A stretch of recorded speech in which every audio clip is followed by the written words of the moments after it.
Cheguei! Guia completo da declaração do Imposto de Renda de 2024. Acompanhe. Do dia 1º de janeiro de 2023 ao dia 31 de dezembro de 2023, quer dizer, o ano passado, foi o ano calendário. O ano em que ocorreram os fatos. Comprou, vendeu, pagou, recebeu. O ano em que a lei foi aplicada. Certinho? Encerrado o ano calendário, agora no início de 2024, devemos preparar a declaração do Imposto de Renda da Pessoa Física e transmiti-la à Receita Federal do Brasil até 30 de abril de 2024, conforme determina a lei, mas a Receita Federal pode eventualmente prorrogar esse prazo. Certinho? Aqui por volta ali do dia 20 a 25 de fevereiro, geralmente a Receita Federal publica a instrução normativa regulamentando a declaração do ano. Sempre tem alguma inovação tecnológica, mas nada de mudança na lei. Porque a lei, para ser mudada, tem que obedecer o princípio da anterioridade e anualidade se proporcionar algum aumento da carga tributária. Bom, e aí então a Receita Federal vai disponibilizar o programa gerador da declaração do Imposto de Renda da Pessoa Física de 2024. E lá, adentrando, você vai encontrar esses 3 ícones aqui, ó. Declaração de ajuste anual, que é a declaração comum de todo mundo, certinho? Que vai só fazer um ajuste junto à Receita Federal. E declaração de saída definitiva do país. Este é o caso das pessoas que saíram do país e estão aí, né, vão ficar mais de um ano. É importante que faça o comunicado de saída e a declaração de saída definitiva do país. E a declaração de espólio. Bom, se a pessoa faleceu, né, chamamos de decujus. E aí, o CPF está ativo, se deixou bens, é necessário que o inventariante declare, faça a declaração inicial, intermediária, até que aconteça a partilha. Até lá vai declarando aqui na declaração de ajuste anual, certinho? E quando ocorrer a partilha, faz-se a declaração de espólio final. Bom, nós vamos escolher então a declaração de ajuste anual, certinho? E aí, você tem que ter em mente que a declaração do Imposto de Renda da Pessoa Física se divide em 3 partes, assim: origens, aplicações e cálculo. Isso está escrito na declaração? Claro que não. Tem que estar aí na sua mente para que você faça a declaração aplicando a lei corretamente. Assim, não há aplicação sem origem correspondente. Aplicações são compras de bens e direitos e pagamentos efetuados. Ou seja, o que você gastou, certinho?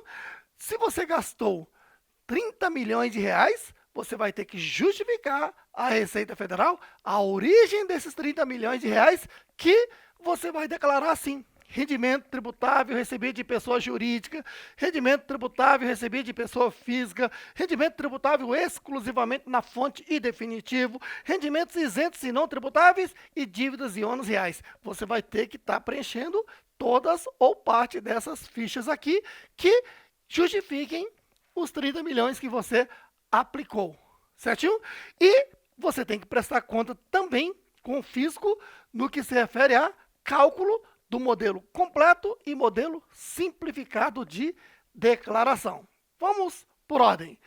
Vamos supor que encerrou o mês de janeiro, e aqui é bom você ter em mente que uma coisa é declarar imposto, outra coisa é apurar e recolher o imposto.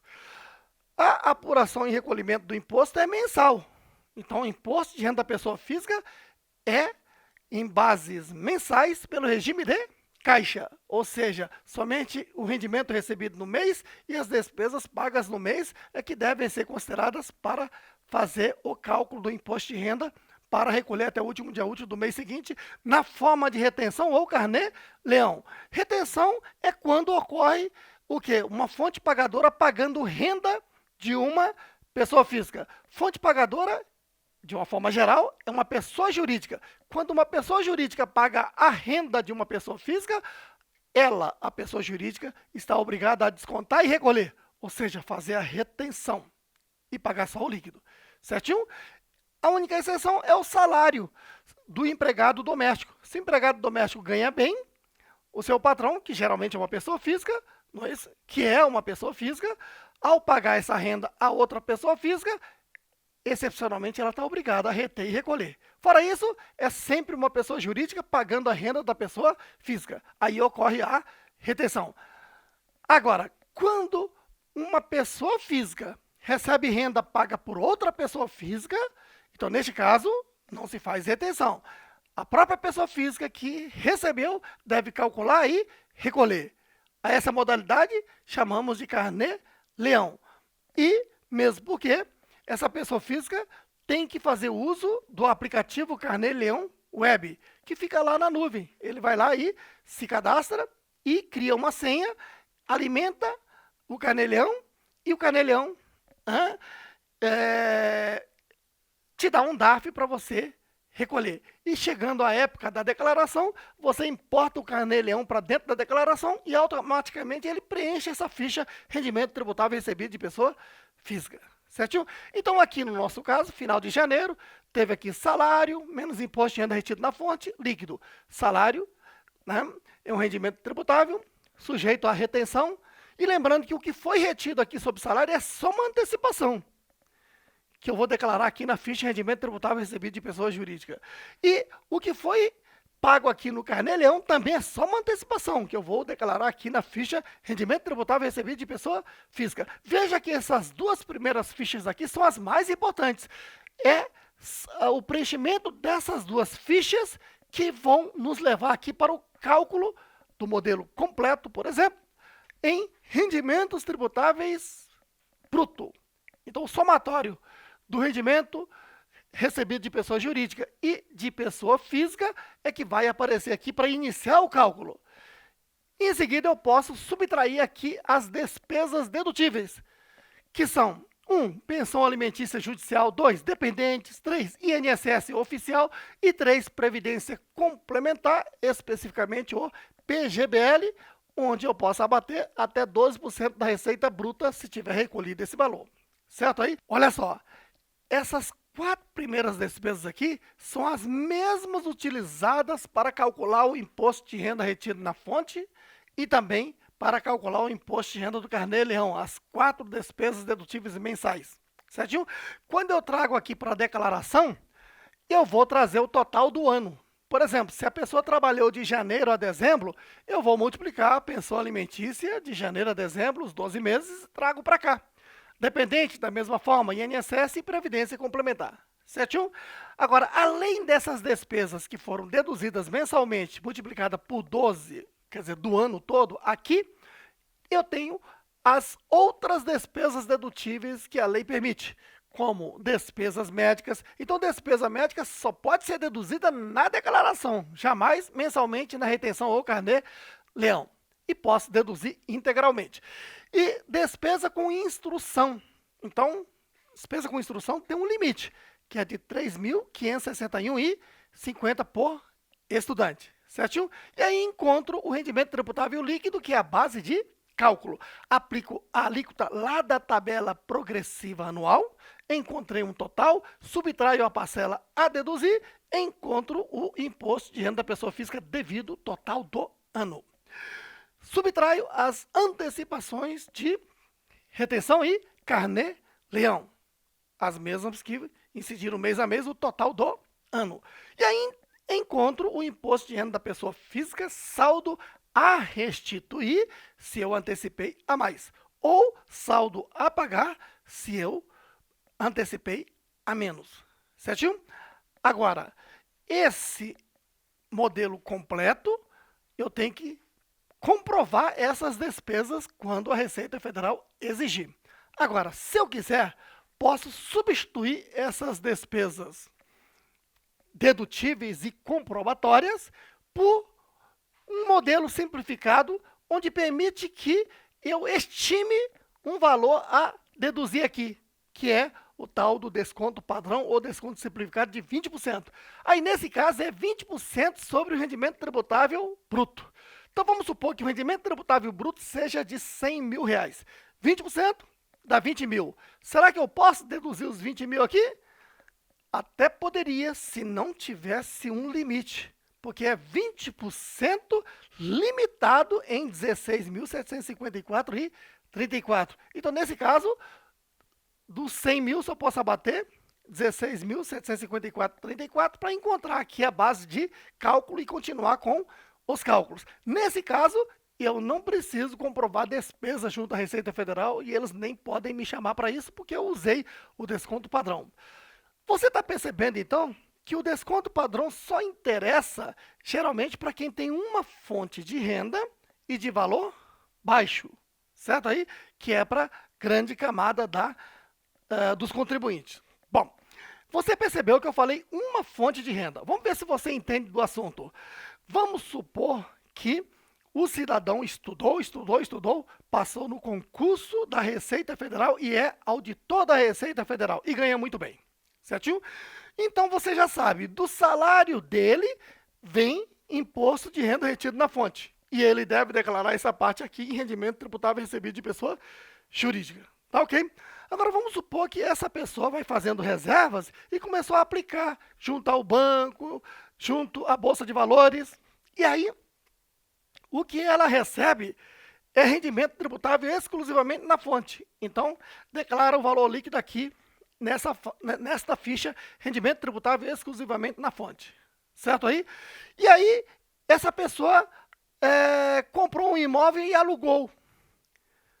E recebeu rendimento de aluguel. Rendimento de aluguel está sujeito à retenção e eu declaro aqui na ficha rendimento tributável recebido de pessoa jurídica. Essa mesma pessoa está com dinheiro, comprou um imóvel e depois vendeu. E teve ganho de capital. Claro, ele teve que baixar o programa GCAP, alimentá-lo, e o GCAP diz que ele tem um ganho de capital tributável e deu um DARF para ele pagar. Aí ele pagou. E no ano seguinte ele importa o GCAP para dentro da declaração e o GCAP preenche essa ficha de rendimento tributável exclusivamente na fonte e definitivo por ser um rendimento tributável definitivo. O valor líquido, certo? Porque se fosse isento, porque tem também ganho de capital isento, declararia aqui na ficha de rendimento isento e não tributável. Se você está acompanhando, esse cidadão, auditor da Receita Federal, tem quantas fontes de renda aí? Aí você perdi até a conta, né? Cuidado. São fontes de renda somente as rendas tributáveis, seja recebido de pessoa jurídica ou de pessoa física. Então, esse cidadão aí, que é auditor da Receita Federal, ele tem a primeira fonte de renda, qual é? O seu salário como servidor público, certinho? Segunda fonte de renda, o aluguel. Lembra que ele aluga imóvel? Então, aquilo também é declarado aqui. Depende, se ele alugou imóvel para pessoa jurídica, tem retenção na fonte. Então, ele vai declarar aqui na ficha de rendimento tributável recebido de pessoa jurídica. Agora, se ele aluga para pessoa física, ele próprio teve que ir lá no aplicativo Carnê-Leão, cadastrar-se, criar uma senha, alimentar e receber um DARF para pagar e declarar aqui na ficha de rendimento tributável recebido de pessoa física. Simples. Basta importar o Carnê-Leão que o próprio sistema já preenche automaticamente aqui. Então, veja que o aluguel é a sua segunda fonte de renda. Os demais, como aplicação junto ao banco, Bolsa de Valores, né, ganho de capital, veja que não se preenche essas duas primeiras fichas, e sim as de baixo. Essas não são consideradas fontes de rendas, tá ok? Então, esse cidadão só tem duas fontes de renda. Então, daqui por diante, falou-se em a pessoa tem uma fonte de renda, é porque tem uma dessas duas. Tem mais de uma fonte de renda, então tem mais de um item declarado nessa parte aqui. Beleza aí? Muito bem. Então, veja aqui, para fechar o raciocínio aqui, você viu que no cálculo tem o modelo completo, o modelo simplificado. A diferença está no desconto padrão que substitui as despesas que teriam que ser comprovadas, tá bom? Agora, na parte das aplicações, nós temos bens e direitos e pagamentos efetuados.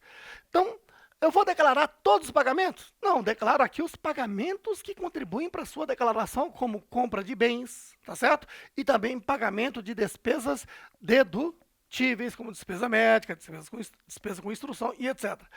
A lei exige que você declare tudo, mas você vai ficar declarando um Uber que você pegou, vai ficar declarando um mantimento que você comprou no supermercado? não é, né? Não contribui em nada e não declarando não vai acontecer nada, certinho? Muito bem, por isso é que geralmente as origens são maiores que as aplicações, porque tem uma parte da renda que você consumiu e não declarou e nem está obrigado a declarar. Então aí você tem a chamada renda consumida. Tá ok? Então, se você ganhou 100 mil reais e utilizou 20 mil aí com mantimento, viagens, Uber, cigarro, refrigerante que você tomou, tá? Não declarou. Então, você tem 100 mil de origens e 80 mil de aplicações comprando, né, bens. Certinho? Muito bem. Aqui, na parte de dívidas e ônus reais, eu declaro o quê? Cuidado, muita gente declara financiamento aqui, financiamento não se declara em dívida. Vamos lá. Você pegou um empréstimo de 100 mil reais e comprou um carro. Como é que você declara? Aqui na declaração de bens, você vai informar o carro que você comprou. E na declaração de dívidas e ônus reais, o empréstimo que você pegou junto ao banco. Então, está justificado a aplicação de 100 mil, origem de 100 mil.